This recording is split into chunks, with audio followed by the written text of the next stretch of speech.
So a couple things. Antidepressants aren't happy pills. All right. So if you take someone who's not depressed and you put them on an antidepressant, it doesn't do much except give them potentially side effects. So it's not like we can all make ourselves just euphoric all the time from being on an antidepressant. I see a lot of people say, I don't want to change who I am. Mm-hmm. Well, your depression is what's changing who you are. This is just restoring you to it. Beyond Depressed is a mental health podcast for people who want to know the science behind emerging treatments and if those treatments are right for them or a loved one. New therapies using psilocybin, magnetic stimulation, ketamine, and medical marijuana are bringing people much needed relief. Together, we'll take a deep dive into depression and how therapy, medications, and drugs can help you feel better. Beyond Depressed is hosted by Dr. Geoffrey Grammer. Dr. Grammer is a decorated retired colonel with the United States Army and is currently serving as the Chief Medical Officer for Greenbrook TMS. He has experience in psychiatry, internal medicine, and behavior neurology. The following podcast is for information and educational purposes only and should not be considered official medical advice.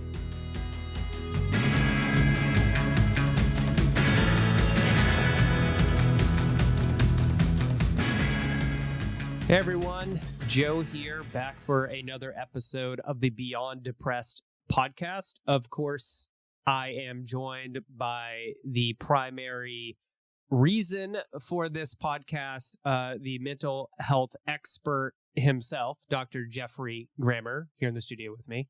Hi, and you're too kind, but thank you.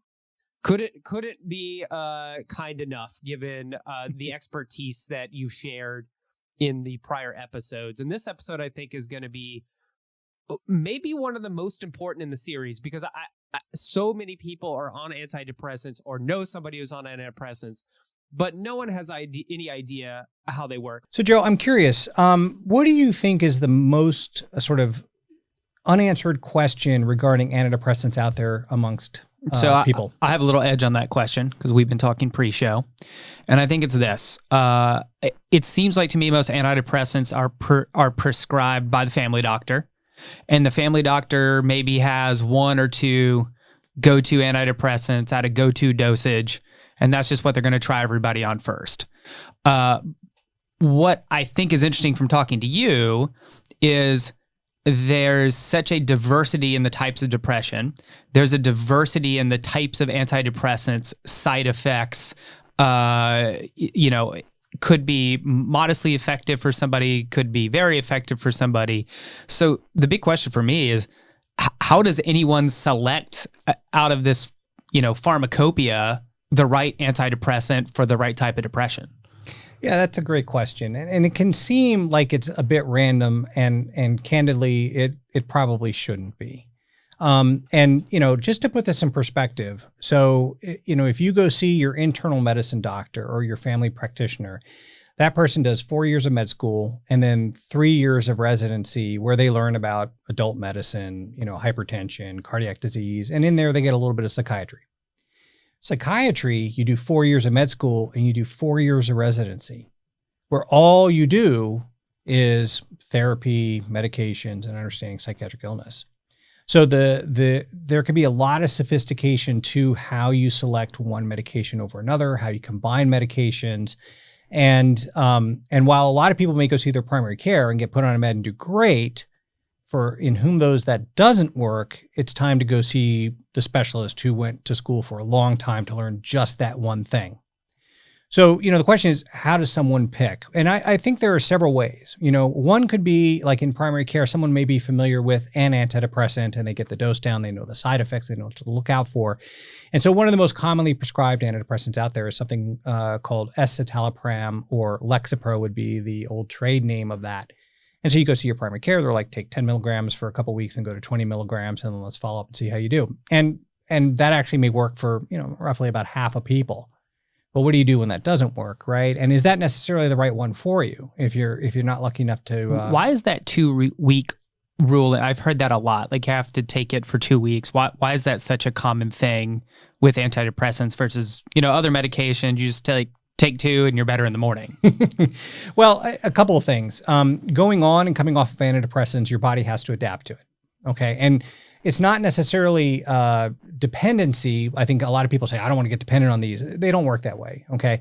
It's more getting your body used to it so that issues of nausea, dizziness, headache, and some of these things that can come up have time to subside at a lower dose until you can get to a therapeutic dose. The other thing, particularly for those under the age of 25, occasionally antidepressants can be associated with increases in suicidal thoughts and behaviors. And usually that starts to manifest around the 2-week time frame. Some people hypothesize that we're activating people into their suicidality. I don't think that's the entire, answer to that. But we want to check in at 2 weeks to see, hey, how you doing overall? And are you tolerating the medication? Mm-hmm. And then we can go up. Now, so some people have their familiarity. Like, I know this med, I'm going to prescribe this med because I'm familiar with it. I think another way to prescribe is, the FDA indications, right? So let's say, for example, you had generalized anxiety disorder and depression. So generalized anxiety disorder is kind of the classic worry wart, if you will, someone who's worried with everyday events. They fatigue because of that. They often can have trouble sleeping because of that. They feel on edge and they can be irritable. You have to have like 3 of those, okay? And up to 60% of people with generalized anxiety disorder will develop comorbid depression, because when you're anxious, it takes away your ability to be in the moment, right? And so your ability to enjoy life around you is constantly going to be interfered with this idea of, worrying about the next threat. So you're not going to do the person a whole lot of favors if you can't control the anxiety with the depression. And in that case, actually Lexapro or escitalopram might be a good choice because it's been shown to be effective for both those conditions. Is that common with antidepressants? Because one of the things I've learned recently is several of them work for anti-anxiety and has an antidepressant. Exactly. There are several that work for both. There are some that don't. And that's what gets really important, right? Is picking the right antidepressant depending on what the patient has. So another example would be is if you had, say, post-traumatic stress. There are 2 medications that are currently FDA cleared for post-traumatic stress disorder. One of those would be sertraline, which is Zoloft. The other one's paroxetine Paxil. So if you had someone coming in with depression and PTSD, you might say, hey, let's try one of these 2 agents because it works for both. Now, the problem with that is a lot of times there are studies that show benefits for certain drugs, but they don't go through the rigors of FDA approval, particularly if the drug is generic, because you have no sponsor essentially for the study. So that does kind of run short a bit. Now, another way of doing it is you look at the mechanism of action. And in this, what you're looking at is what does the drug do? Okay. So some drugs, for example, will increase serotonin by inhibiting it being recycled back into the cell. So it sits in that space between 2 nerves a little bit longer. Okay. Mm-hmm. Some drugs interfere with the reuptake of norepinephrine with maybe a little bit of serotonin or a lot of serotonin, depending on the drug. So tell me, what is the role of serotonin? Right. So I'll get to that in a sec, because, so we got serotonin, then you have a little bit of norepinephrine, and then some drugs actually interfere with dopamine. Okay. And so, earlier in a previous episode, we talked a little bit about these monoamines, serotonin, norepinephrine, and dopamine. And what does that mean again? Monoamine? So monoamine is basically this class of neurotransmitters that, essentially are of interest in psychiatry. Mm-hmm. These big 3. There are a bunch of neurotransmitters, but these are the 3 that kind of have consumed the, psychiatric medication world. So a neurotransmitter is just like a chemical that sits between the endings of your neurons in your brain, or that's what a neurotransmitter is? Yeah. So a neurotransmitter transmits between nerves a signal. Mm-hmm. So when a nerve fires, it fires at a certain, we call amplitude and frequency. And that then dictates how much of that neurotransmitter is let out from that nerve to tell the next nerve what to do. Okay. So, and then, there are different nerves that do different neurotransmitters. And then that sort of results in changing in brain function. Okay. So a good example is like cocaine will inhibit the reuptake of norepinephrine and dopamine. And those are sort of adrenaline-like compounds. And so cocaine makes people activated and energetic and hyper and so forth. So if we get back to like serotonin. So when you say inhibits the reuptake, it leaves more in the brain for a longer amount of time. Bingo. Okay. Exactly. So let's take serotonin. Serotonin is associated with kind of a ruminative, neurotic kind of depression where people will, like think of Woody Allen. I might date myself here. Actually, I'm very much dating myself, but like, hand wringing, like, oh, what am I going to do? Is this going to work out? And I can't, I'm not happy. I just feel very dissatisfied. I'm on edge. we think of norepinephrine as sort of the energy, wakefulness, concentration kind of neurotransmitter, and everything associated with kind of adrenaline, like you get from I don't know, when you get energized for a football game or something, right? You're going to go out there and be like, oh, we're going to go do this. And so people who have lower levels of activation within that norepinephrine network are going to, sleep more, have difficulty concentrating, and feel tired all the time. Dopamine is what allows for that kind of novelty and reward-seeking behavior. So dopamine is what allows us to be like, oh, this was really fun. I want to go do this again, right? This is cool. And so people with low dopamine often just don't enjoy anything, right? And so they slow down because dopamine is part of motor activity, and they just kind of sit there. So you're not getting the rewards out of life. So there's no reward structure built in to help you modify your behavior towards things that are, in theory, good for you. Yeah. So I think of like a low norepinephrine state as like Jabba the Hutt. Mm-hmm. And I think of a low dopamine state as like Eeyore from Winnie the Pooh. And what's a low serotonin state? Woody Allen or George Costanza. Yeah, George Costanza. So, and so, what you can do is look at the person's symptom complex.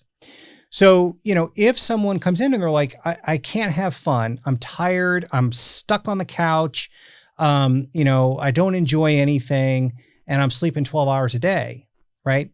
They probably need some degree of dopamine and potentially norepinephrine increases. And one drug that can do that is something called Wellbutrin or bupropion. And so you would choose that drug for that indication. Mm-hmm. Okay. Or if someone came in and they're like, oh, I'm tired, but I'm nervous all the time, and I can't settle down, but even though I'm tired, I go to sleep at night, and I have trouble falling asleep, but when I do fall asleep, I'm asleep for 12 hours or whatever. That person may benefit from something called an SNRI, serotonin and norepinephrine reuptake inhibitor. Whereas if someone comes in like, hey, I'm just purely anxious, I maybe have some OCD or panic disorder, and depression, like SSRIs have been shown to be effective for those kind of things. And you might put them on Prozac, Paxil, Zoloft, Lexapro, Celexa. So what is the difference between those everyday anxiety medications and things like, say, Xanax? That's a great question. So Xanax is essentially, or alprazolam is the generic name for that. And there are others out there, lorazepam for Ativan, or clonazepam for Klonopin, and probably the most commonly diazepam for Valium. Those are benzodiazepines, right? And those are basically sedatives. They will decrease overall cerebral function. And there's some theories that anxiety is associated with an overactivation of sort of an excitatory neurotransmitter called glutamate. And the balance to that is GABA. So GABA and glutamate, think of like the yin and yang. You need to be in perfect balance. So if you have an overactivation of glutamate, you give them a benzo to increase the GABA activity. And then that brings the anxiety down. The problem with those is they're short term. So Xanax actually is not a particularly great drug for long-term anxiety. Just move the mic a little closer to you there. Oh, yep. So losing a little bit. Yeah, Xanax is not necessarily the best medicine for long-term anxiety because it's got a very short half-life, right? So let's say you have generalized anxiety disorder and you take a Xanax in the morning, 3 to 4 hours later, you need to take another Xanax. And 3 to 4 hours after that, you got to take another Xanax.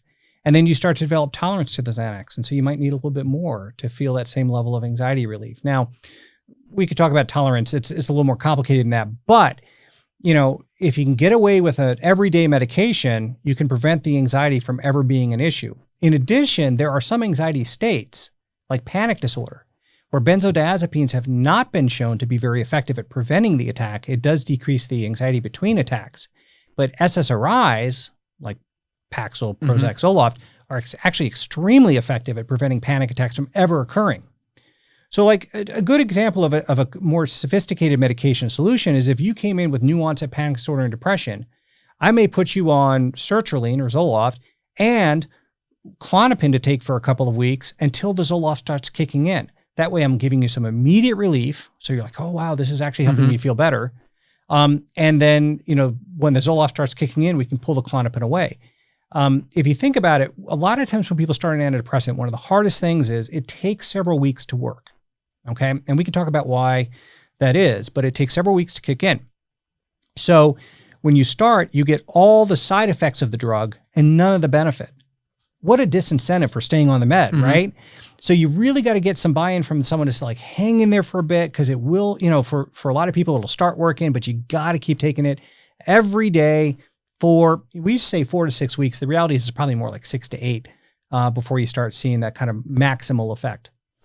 I have a bump in my throat. I'm going to step out. Sorry about that. No problem.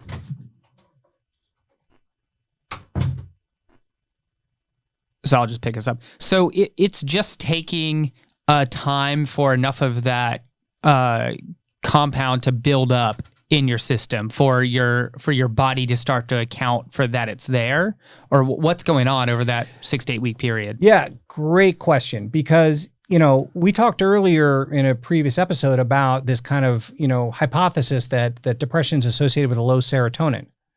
But it's more complicated than that, because when we see what happens is when we inhibit the recycling of serotonin, it sits in that space between two nerves longer. The receiving nerve will actually downregulate, decrease the number of receptors that serotonin binds to. Okay. And that happens at a genetic level where the cell itself says, oh, there's too much serotonin up there. I need to decrease the receptors it binds to compensate. And it's when those receptors decrease that we start to see the antidepressant effect. It's not actually the serotonin binding to the receptor itself. It's your body's reaction to it that leads to the antidepressant effect. So what's going on? That's interesting. So what's going on is now your body has this abundance of serotonin, or at least more than it did before. And so your nerves start to say, hey, there's too much serotonin around here. Let's change how much we're letting in. And then it's that change of how much is going back and forth through the nerves that actually creates the response that you experience as an antidepressant effect or an anti-anxiety effect. Yeah, exactly. And that's important because, not only does that mean you have to kind of adapt to it, have time on it, but if you stop the medicine suddenly, particularly if it has a short half-life, okay, meaning it gets cleared from the body quickly, then your body's used to seeing all that extra serotonin, and suddenly you have a serotonin deficit because your receptors are down-regulated, right? And so now you go off the med washes out, and you don't have as much serotonin in the cleft, and then people feel sick. So a lot of people make this, I think, incorrect assumption that because they'll use the word, I don't want to become dependent upon something, as if it's like a happy pill, and they're afraid of getting addicted to it. I'm not aware, nor have I ever seen a patient who got arrested for dealing Prozac on the street, right? It's not a drug of psychological dependence per se. What they're experiencing is a withdrawal from that physiologic adaptation to the medicine. And when you suddenly peel it away with no taper down or anything else like that, it can make people sick. That doesn't mean you're dependent on it in the kind of classic sense of a drug addiction. It does mean your body got used to it. So does that withdrawal potential get higher the longer somebody is on it? Is it, once you're adjusted to it, you're adjusted to it, and withdrawal potential is the same? How does that work? So there are some people that are probably just innately more sensitive to withdrawal. The higher the dose, the longer you're on it, and the shorter the half-life of the med, the more likely you are to have withdrawal. There are some drugs that are notorious for bad withdrawal syndromes. Paroxetine, which is Paxil, is one. Venlafaxine, which is Effexor, is another. Duloxetine, which is Cymbalta, is another. And so all of those have a relatively short half-life. Now, that being said, most people can have side effects coming off of a medication, or effects from coming off a medication, regardless of its half-life. Is there, from a clinical perspective, is the optimal use of an antidepressant used as long as, say, you need it? So say you get on the antidepressant, you do the talk therapy, you do whatever other therapy you're going through to try and change the thought patterns, the behaviors, wait out the situation that's causing the depression? Or is the ideal clinical use that there is a permanent chemical imbalance in your mind or your brain or whatever's happening, and so it's just, once you start them, you should just be on them indefinitely as long as they work? Yeah, it's a good question. And there were studies, that constantly march for the length of time you should be on an antidepressant after you've recovered. So let's say you come in 25 years old and it's your first episode of depression. I'm like, here's your antidepressant, take this. And you come back 6 weeks later and you're like, I'm cured. I feel all better. Well, we know that if you stop the medication within the first year after recovery, your risk of having the depression comes back is substantially higher. It takes about a full year for the brain to heal from a depressive episode. Mm-hmm. Okay, so even though it's like getting a cast off a broken arm, you know, the cast may be off, but the arm's still weak. You're not going to go out and start, doing all the stuff you did before. You have to give it time to heal. Brain's the same way. So then every time you get depressed, it increases the risk that you'll have another depressive episode at some point in your life. So, one episode, 60% to 80%, 3 episodes of depression, you get like a 90 to 95% chance of having a fourth. Okay. And particularly if you have even say 1 episode of depression, but it was so bad that you became catatonic or actively suicidal and tried to take your life, the risk benefit ratio may say like, we don't ever want to risk that happening again. We know that if you stay on a med, it's going to decrease your risk long-term. Let's just keep you on this. Okay. You could make that argument too. One of the use cases I've seen be relatively common among friends is a stressful period, negative life event. They become depressed or anxious. Their doctor prescribes them an antidepressant. They weren't depressed before. They get on the antidepressant. What about somebody in that scenario? Should they be on for a year or just until that period, they're changing jobs or there's a breakup or there's a death in the family? Yeah, it's a good question. And so what you're talking about is something called an adjustment disorder, which is a little bit different than a major depressive episode. Okay. Now, if they meet full criteria for depression, you treat it like depression regardless of what's going on. But let's say someone comes in and they're doing relatively okay. You go through the kind of criteria of depression. They don't quite meet it, but they're upset. They're not sleeping well and so forth. There is some literature that suggests giving an antidepressant can help ameliorate the symptoms and just make the time more comfortable. And withdrawing that when the situation resolves might be reasonable. What I typically will do in that circumstance is a little bit different. I will usually treat much more the somatic symptoms. So if someone has trouble with like appetite and sleep, I might choose a medicine that's effective for appetite and sleep, for an example. So most people will try to help people work through an adjustment disorder without antidepressants. But, if they don't have access to therapy, if the symptoms look like they're headed in the wrong direction, I'm not going to say it's absolutely wrong to give them an antidepressant to kind of help them through that time frame and then, peel it back when it resolves. But I think that gets a little tricky because what may end up happening is, if they have like an allergic reaction to the drug or something else, then you're going to go back and say, well, did I really need it? So you got to use it with a bit of caution. And so this would lead to probably, I think, one of the third things that's common with antidepressants is medication failures, which is not all antidepressant treatments work for everyone all of the time. And so why is that? Why do people have such variant responses to different sorts of medications? And then from a physician's perspective or from a clinical perspective, how do you work through, well, like if this one didn't work, then let's try this other one? Yeah. So, one thing that we didn't talk about is another way of selecting antidepressants can actually be based upon someone's genetics. Okay. Which is actually super cool, but also somewhat controversial. So we know there are some genetic variations that are associated with a less likelihood of responding to an antidepressant. I'm going to throw out a bunch of letters and numbers. They're not as important except for those that are probably already familiar with them, but there's a genetic variation of something called SLC6A4, which is what encodes for the serotonin reuptake receptor. And some people that have, say, a short promoter region or SS promoter region on that are going to be less likely to respond to the class of meds called SSRIs, which is Paxil, Prozac, Zoloft, Lexapro, and Celexa. And fluvoxamine's in there, Luvox, but we don't use that for depression. So, I see a lot of people come in and they're like, well, my doctor put me on Prozac, it didn't work. Zoloft, it didn't work. Paxil, it didn't work. I'm like, well, you're short promoter region SLC6A4. You're going to have a higher likelihood of side effects and less likely to respond. That's probably why. And they're like, oh, I just thought it was my fault. No, it may be your genetics.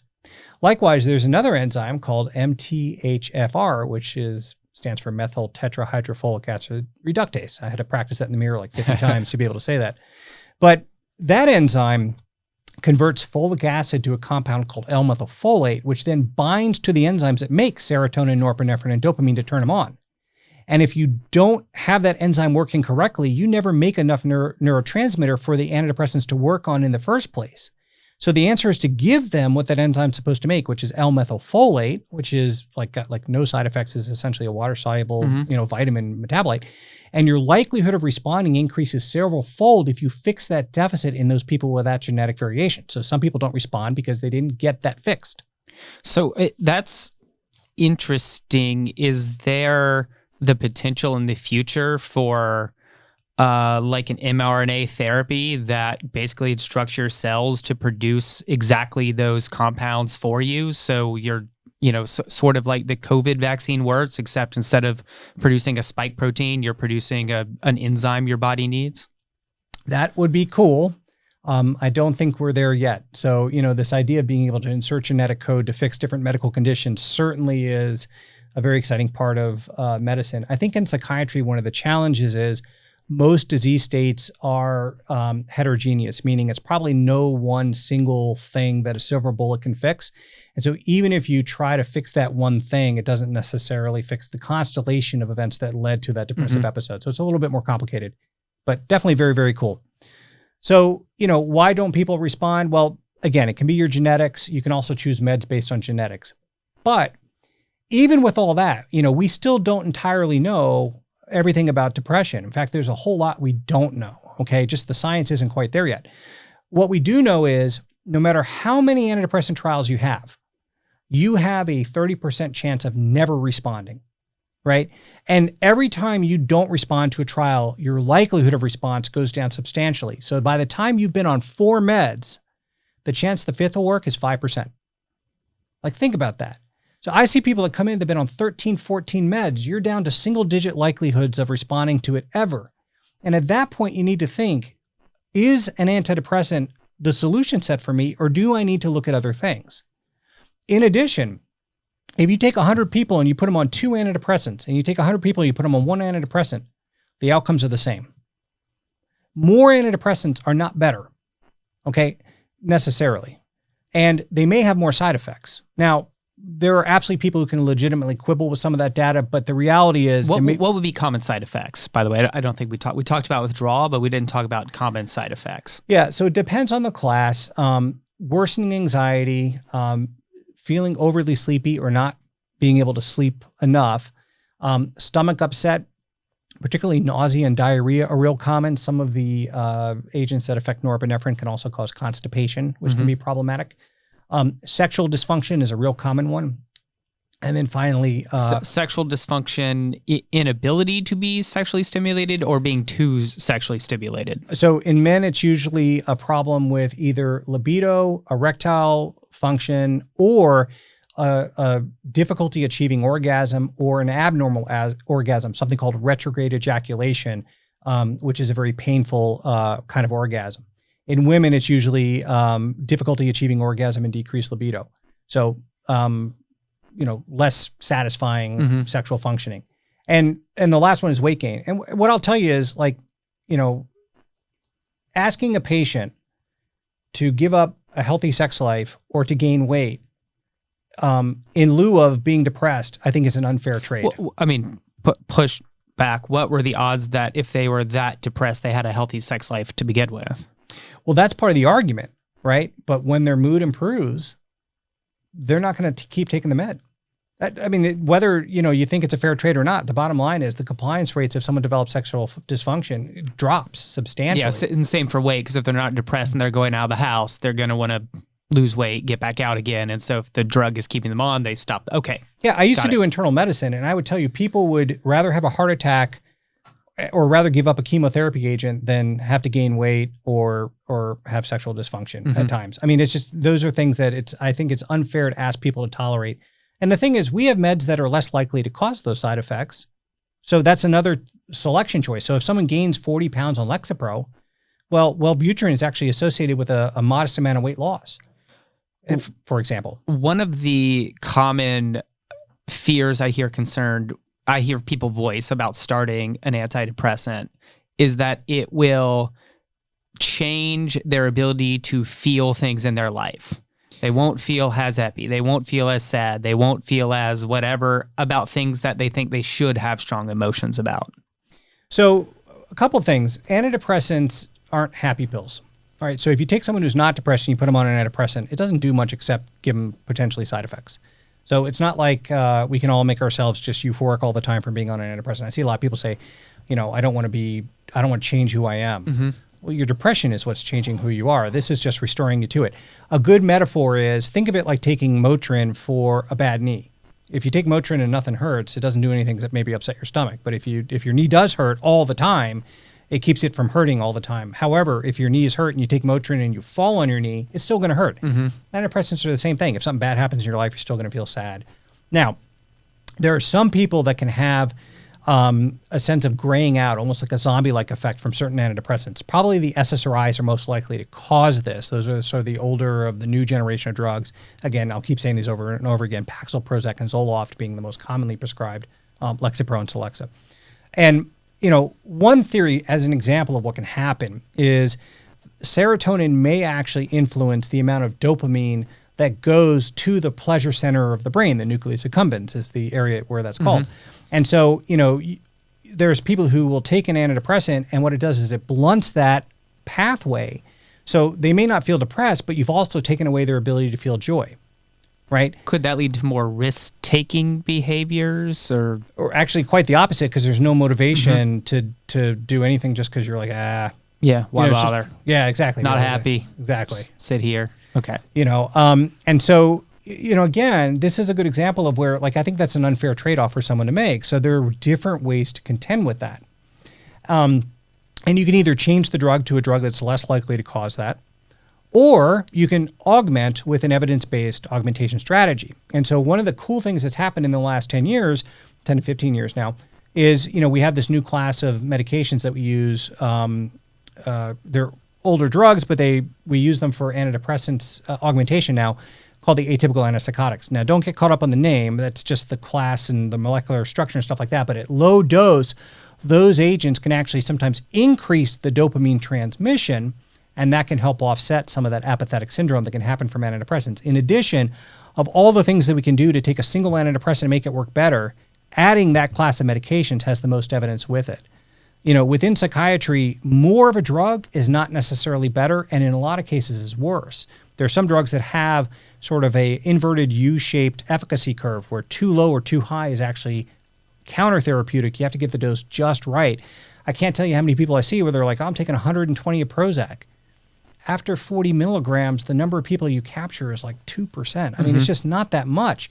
So rather than just pushing the dose up to the point that the person's having tons of side effects from the med, you're much better off augmenting with an evidence-based strategy like using, and people have probably seen the commercials on like aripiprazole, which is Abilify, or brexpiprazole, which is, Rexulti. So one of the things I think culturally people look at is the increase in the prevalence of people taking antidepressant or anti-anxiety medication. Is the opinion in the medical community that there's always been this level of psychiatric issues in society? We were just never we just didn't call it that. We didn't recognize what it was. Or is the opinion that something about the way we live is triggering an increase in psychiatric conditions for which now there's all these medications available to be created, but if something were different in the way we live, we'd have a much lower prevalence?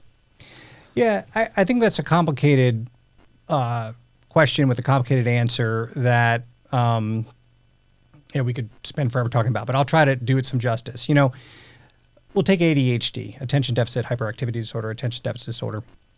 And, nowadays people will say, well, that's overdiagnosed, we're over-treating people. There's probably truth to that, and then people are like, well, no one ever had ADD when I was a kid. They did. We just didn't call it that. That was the class clown. That was the kid that kept getting sent to the principal's office. That was the guy who never did well on his test. But we didn't have a name for it, so we just let him fail, right? Now, if I take someone who doesn't have ADD and I give them a stimulant, yeah, they're going to do better on testing. Like they will. It's a performance enhancer, but there are side effects to those meds. There are risks associated with those meds. So we want to make sure we use them in the people whom would benefit most from them, for example.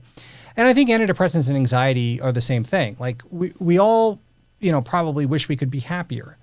We all, wish that we could be less anxious, or many people do. And certainly that may lead to maybe an overdiagnosis in some people for whom they are part of a normal variant. And certainly, in medicine, the ability to screen for something and treat it, unfortunately, does get dictated by what treatments are available.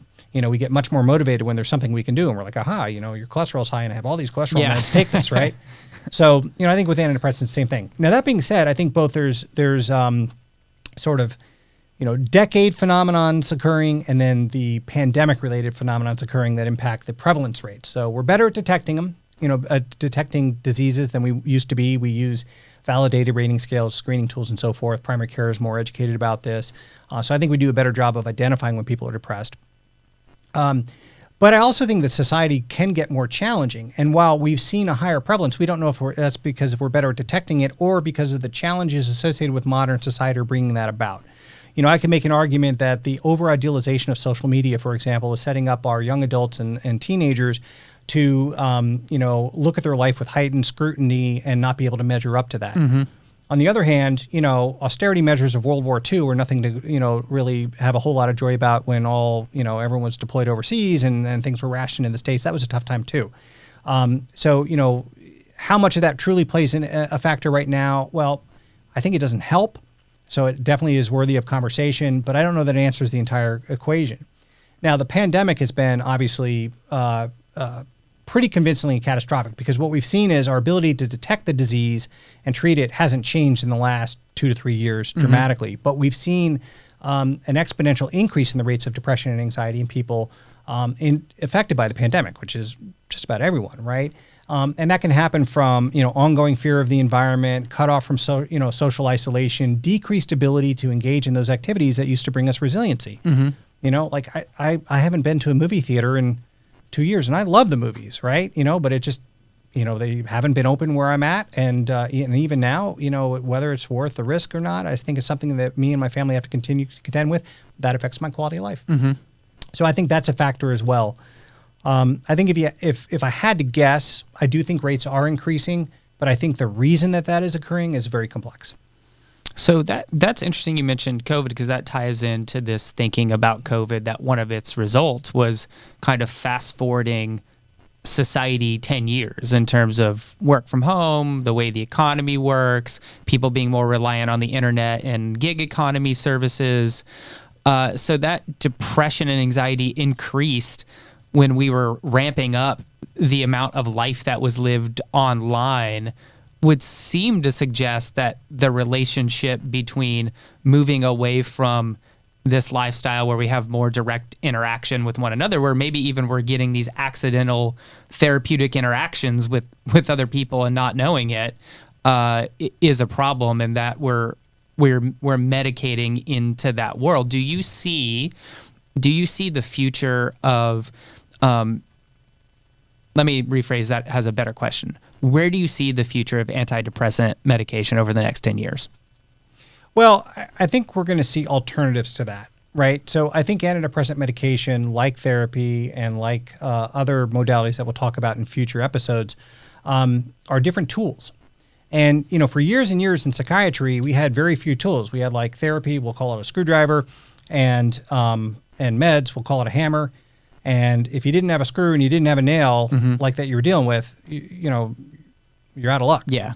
So now we actually have a whole lot of things that we can do different than that and begin to tailor these individual treatments based on the person's preferences and the kind of disease they have and so forth. So I think they'll continue to be part of the solution, but we won't be as reliant upon them as the only solution. And so this is something I think probably most listeners are unfamiliar with, is once you're beyond talk therapy and antidepressants, that there's anything at all past that boundary. Yeah, and what I will often tell people when they come in after not doing well on meds and therapy is you're like on exit 2 on like a 5-exit road. Like there are are several things available to you that are evidence-based, FDA cleared, or currently like just on the cusp of hopefully FDA approval, that can offer you relief. And again, we'll get to that in future episodes, but meds and therapy is not all that there is out there. There are very well tolerated and acceptable treatments like transcranial magnetic stimulation therapy, like Spravato, which is nasal ketamine or S-ketamine, that we'll talk about.